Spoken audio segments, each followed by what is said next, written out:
बहुत समय पहले की बात है। किसी नगर में एक भिखारी रहता था।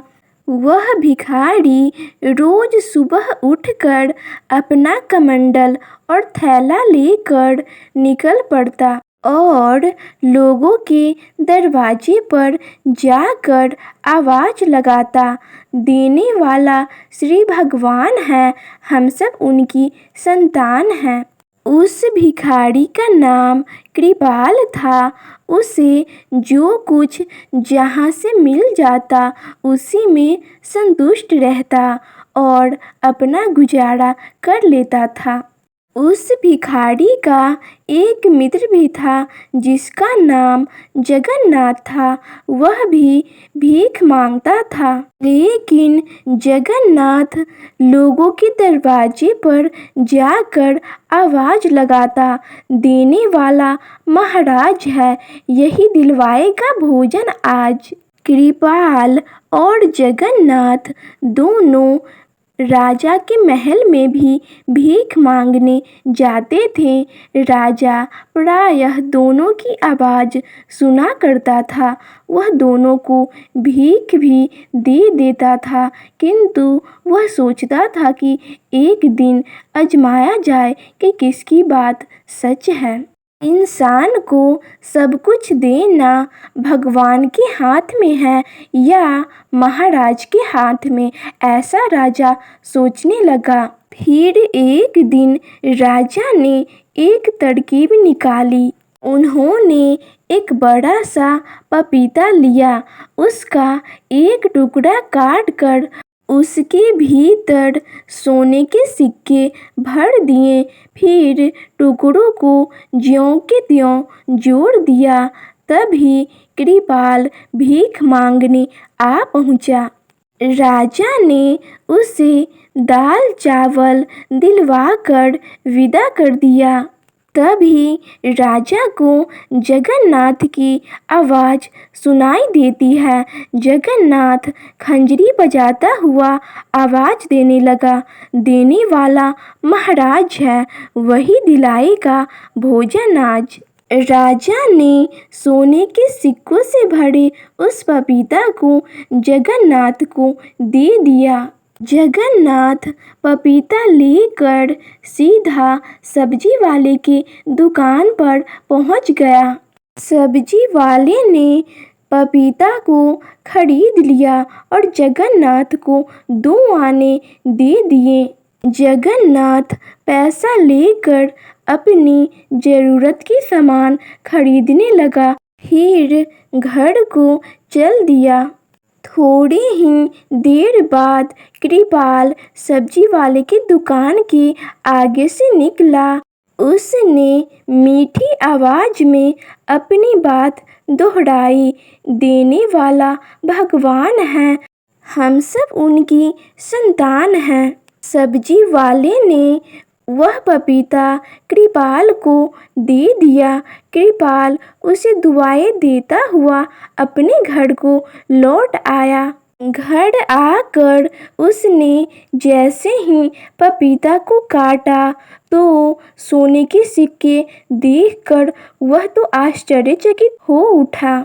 उसने तुरंत ही सिक्के उठाए और सब्जी वाले के पास पहुंच गया।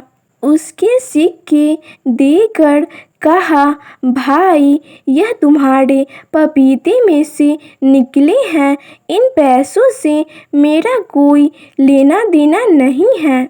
सब्जी वाला बहुत ही ईमानदार व्यक्ति था। वह बोला, यह पपीता तो मुझे जगन्नाथ बेच गया था, तब तो यह सिक्के भी उसी के हैं। फिर जगन्नाथ को बुलवाया गया और जगन्नाथ ने जब सिक्के देखे तो उसने कहा, ये तो महाराज के हैं। ये पपीता मुझे भीख में महाराज से मिला था। फिर तीनों व्यक्ति उस पपीता को लेकर महाराज के दरबार में पहुंचे। सारी कहानी सुनकर महाराज को विश्वास हो गया कि इंसान को ईश्वर पर ही विश्वास करना चाहिए। ईश्वर ही सबको सब कुछ देने वाला है। फिर राजा ने तीनों को यथायोग्य उपहार देकर विदा किया। उस दिन के बाद से कृपाल के साथ साथ जगन्नाथ भी कहने लगा, देने वाला श्री भगवान हैं, हम सब उनकी संतान हैं।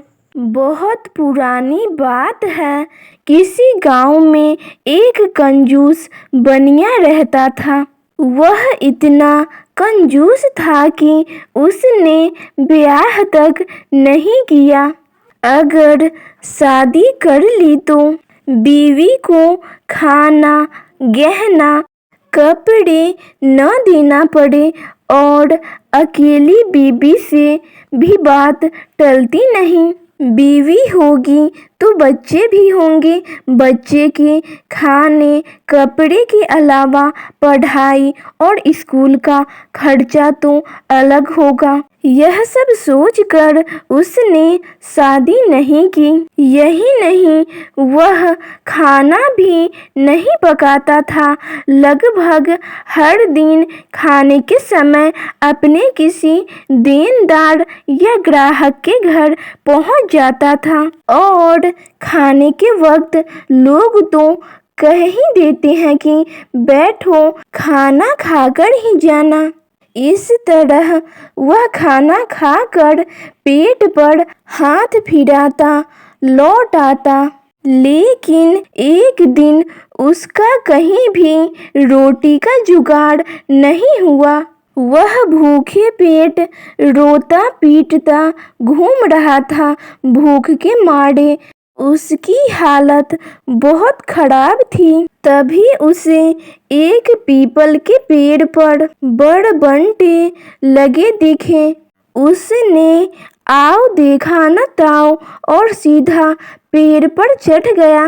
बड़ बंटे पेड़ की बहुत ऊंची डाली पर लगे थे। भूख के मारे वह बिना देखे ऊपर चढ़ता गया।